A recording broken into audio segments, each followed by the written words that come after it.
Welcome to a special bonus episode of the Fast Forward podcast, powered by Futureworld. My name is Nomvula Omaruaye.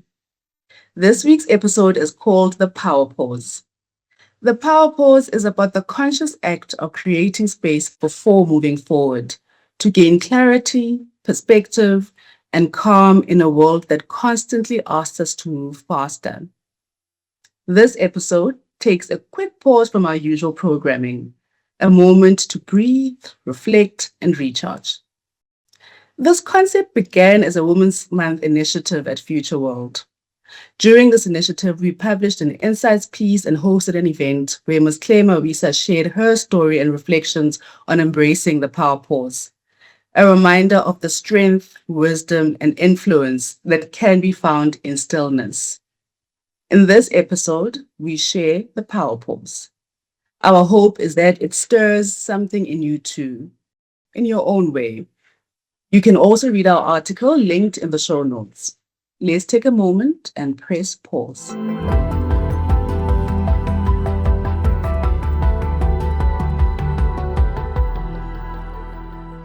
Hi everyone. I hope you're all enjoying your meal. I'm sure you were thinking, oh my goodness, I just finished that meze. Is this now seriously another dish in front of me? So as you're settling in, we also thought we'll give you some food for thought. So we have Mawisa here today, and it's my great honor to introduce her. So I've heard some people asking, who is this lady? So if she looks familiar, you might know her from some TV programs. And of course, Carte Blanche, which is my favorite. So today she's not here to let us know that it's the end of the weekend. But she's going to tell a bit more about her story, so I'm not going to make a long, lengthy intro. And Claire, we love having you. Thanks for being here.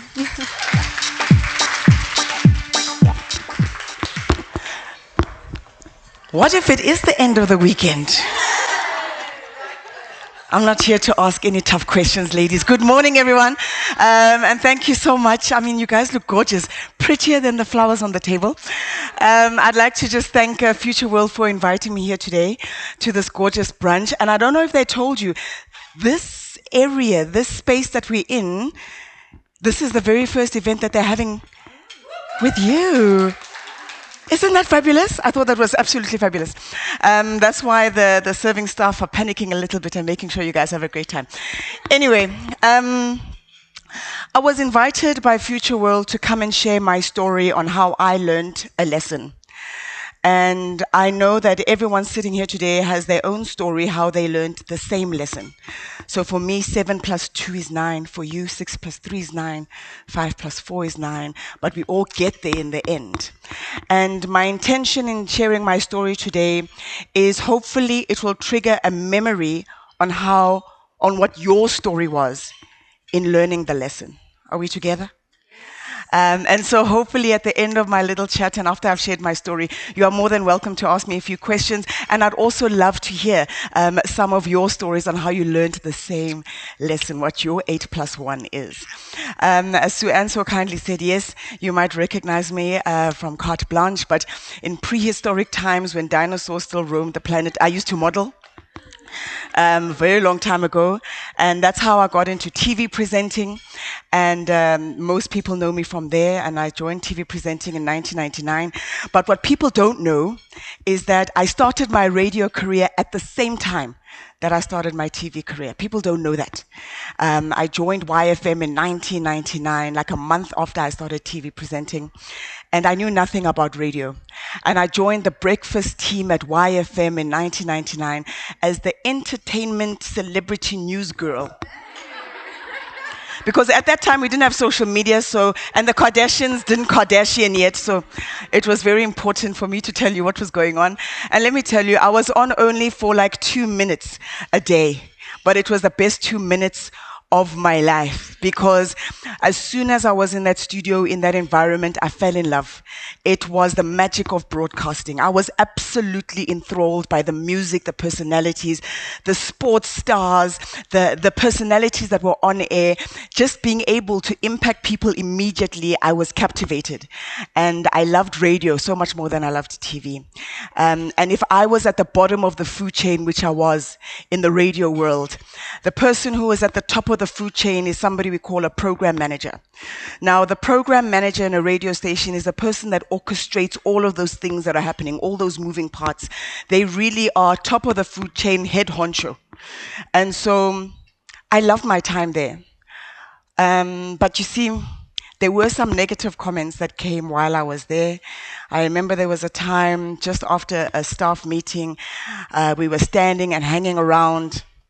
I was such an eager beaver. And one of the very famous presenters said, he was standing right next to me, and he said, they hire anyone nowadays. They even get like former models to come on air. Can you believe? And I stood there, my spine turned to jelly, and I tried to act very tough. And there were whisperings that really they get anyone, because who is she anyway? And hurt my feelings absolutely, but it didn't deter me.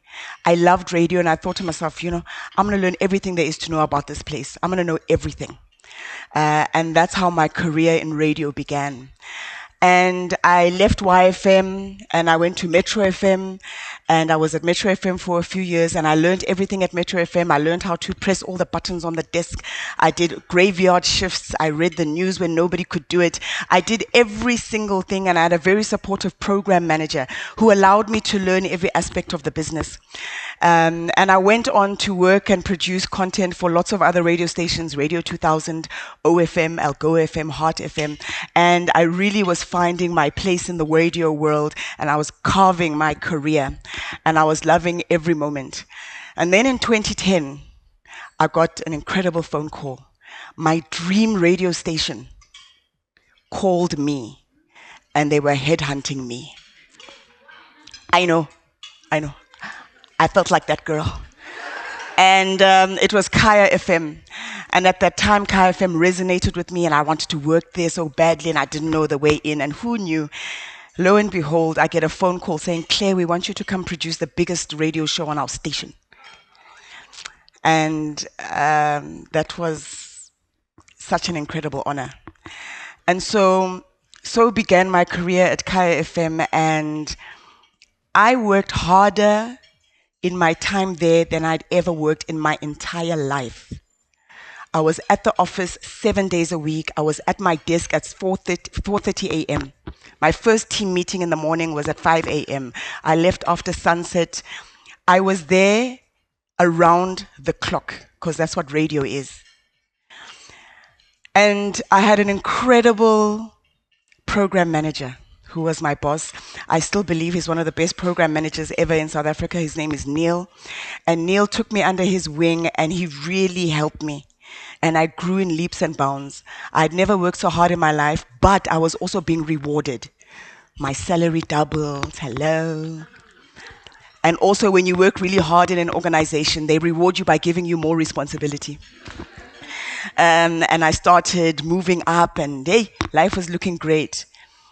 And I remember I was in a management meeting, and I was sitting next to Neil, and Neil made the announcement, and he said he was going to table it for Exco, and he says, I'm going to leave this place in about a year or 2 years' time, and I want everyone to know that I want Claire to be the program manager at Kaya FM when I leave.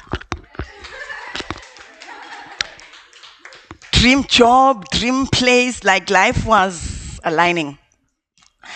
And that was so wonderful. Such a validation from somebody that I admired so much. And what people didn't know, though, was that even though from the outside, my career trajectory was looking incredible, and I was gaining the respect of my peers in the industry, what they didn't see was the stress. I'd never in my life been under so much stress because I wanted to do my job well. And when I was done with my job, I would help you with yours. And if you were done, I would find something else to do. And I was just trying to be everything to everyone to show them that I belong because, hello, imposter syndrome.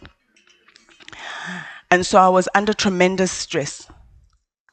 I met a friend I didn't like called anxiety. And I was anxious. I was hospitalized twice because I had panic attacks. And nobody at work knew the amount of stress I was going under.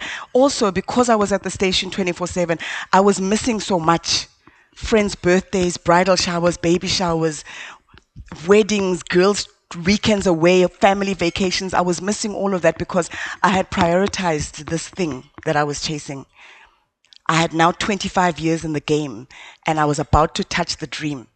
And so everyone just needed to understand I was sacrificing so much to get that. I remember I would drive in and I'd park in my parking bay in the mornings and I'd sit in the car for like 5 minutes, just breathing, just so that I was ready to go upstairs and put out the fires I needed to put out. And I remember I was sitting at my desk one day at 6:30, 7:30 in the evening, and once again, Neil and I were the only ones in the building. And I could see his desk from where I was sitting, and I looked at him and I watched that picture. And the picture was that he had his cell phone in his shoulder like this, he's on the phone.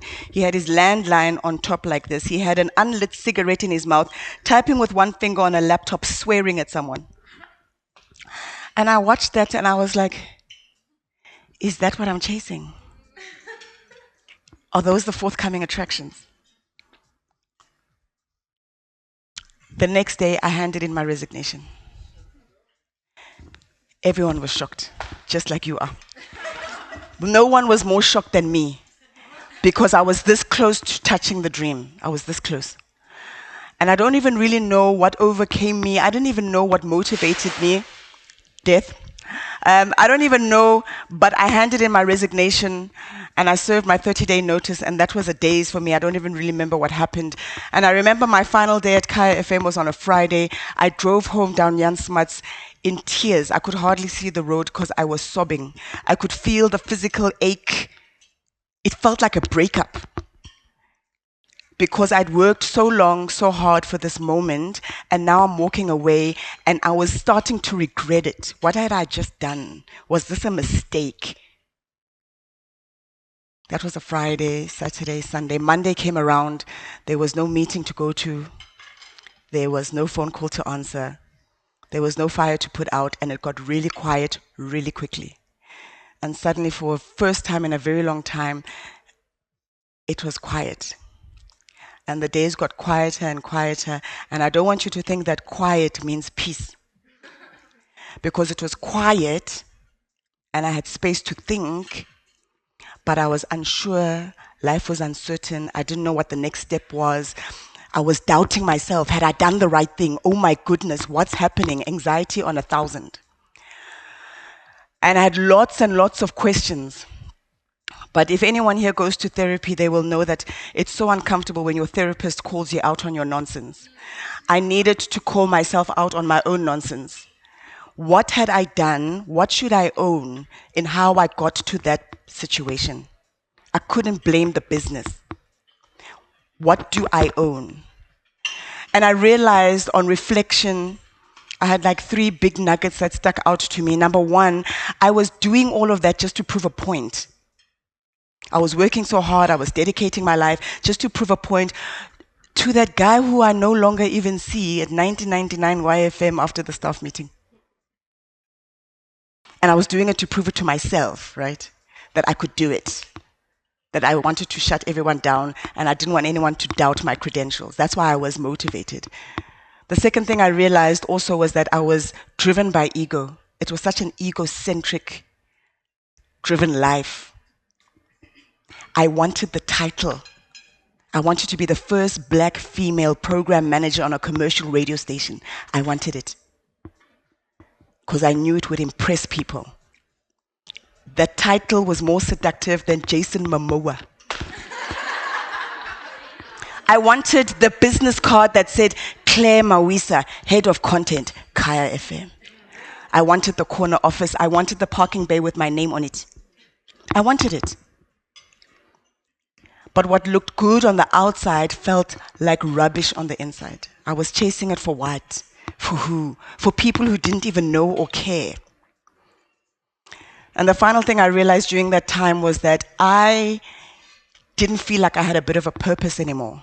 I was just moving on autopilot, just doing what needed to be done. And so during that time when I didn't really have anything to do, people kept on asking, what are you going to do next? What job are you going to do? And I had no answers for people. And I was going through a dark time of reflection, admitting and owning my role in it. Very uncomfortable. Very uncomfortable. I termed that time in my life fun employment, but there was no fun about it. I was telling everyone, I'm fun employed. And it was around that time that I thought to myself, I should actually go out to coffee with people, do things, see what I enjoy, because I had forgotten myself in the process, right? I didn't even know what I liked to do when I had free time. And suddenly I had hours and hours, 24 hours, 7 days a week of free time. And so I wrote articles for newspapers, and I stood in for presenters on radio shows. I did podcasts. And I remember one day, and I met people for coffee, and I remember one day I was leaving an office park, and I was in a parking lot walking towards my car, and I recognized a gentleman that I'd worked with about 20 years ago in TV. His name was George. And I saw George, and George saw me. He was like, Claire! And I was surprised he even remembered me. And George says, it's so good to see you. I haven't seen you in so long. Let's do coffee. And we know in Joburg, that means nothing. You know what I mean? Everyone is always doing coffee. And so I'm like, internally I rolled my eyes. I'm like, yeah, we should do coffee. And he says, give me your number. And I gave him my number, and we parted ways. Lo and behold, the next morning, his PA calls me. Hi, Claire, this is Marie, George's PA. I just wanted to know whether you're available to do coffee day after tomorrow. Are you available? Yes, I'm available. I was shocked. Day after tomorrow comes, I go to George in his office. Very impressive man, very impressive building. And I go and I meet George for this coffee. And he sits behind his desk and he says, Claire, so tell me, I haven't seen you in about 20 years. What have you been up to? And I told George the story, the exact same story that I just told you about my radio career. 1999, YFM, Metro, all of it. Kaya FM, all of it. And I even told him how I resigned, the whole shebang. And I said, you are meeting me, George, now in my fun employment. It's been a few months and I haven't done anything. But I was still a different person than when I had quit. I was clearer on my boundaries. I was braver in admitting when I was wrong. My values had aligned. And I told him all of this, just like I'm telling it to you now. And George sat there in his desk and he looked at me and he says, Claire, I love that story so much. I think you're the perfect person to join our team. That was George Mazarakis, executive producer of Carte Blanche. And that's how I joined Carte Blanche. And that was now 10 years ago. Can you believe? And I tell people all the time that one of the greatest things is that when Carte Blanche, possibly the greatest opportunity that had come my way, by the time it came with me ready. It came with me ready. I'd used that time, my little break, I'd used that time to heal, to grow, to learn the lessons. How did I get there? How do I not get there anymore? And I've learned in the last 10 years, one of the greatest things is that you need to learn how to carve out time for yourself, to check in with yourself, to find out if you are still on purpose. Is this still working for me? Why is this no longer working for me? Does this feel good? What else should I be doing? What is my real purpose? What's going on? Because you can actually only do that when you get still and quiet and you're away from people and the noise and the influences of the world. Because oftentimes we do things because they look good, not necessarily because they feel good. And taking that time for different people means different things. For me, sometimes it's 30 minutes bubble bath. Sometimes it's a trip to Cape Town for the weekend. When my money's right, it will be 6 months in Positano. Right? But the break needs to happen on a regular basis because it allows you to realign, it allows you to move with clarity. And I know it feels so counterintuitive to say you become more productive after you've taken a break, but it's true. You're clearer, you're laser focused on your mission. You know what matters, you know what doesn't matter. It's so easy to move away from the noise once you've come back and you've realigned. I don't want anyone to quit their job. It's very reckless. It's what I did, but I know that I've told people, I know they're going to say, I listened to Claire and she quit her job and she had a great opportunity. That's not the point. The point is to understand, ladies, that, I think especially because we're women, sometimes we feel beholden to do more than we are supposed to do. We extend ourselves further than we're supposed to do. And we feel that it's indulgent to take a break. It's not indulgent, it's crucial. Because I took a break voluntarily. I believe it in my bones that had I not done it willingly, voluntarily, proactively, the break would have happened to me and it would have been a medical emergency. I can promise you that. So either you choose to take the pause, or the pause will rain down on you like bricks. Sometimes it's a great, wonderful escape. Sometimes it's a tough moment where you are forged in the fire. I'm here just to hopefully remind you and to urge you to take that break, because it was during that time that I learned the power of the pause. Thank you so much.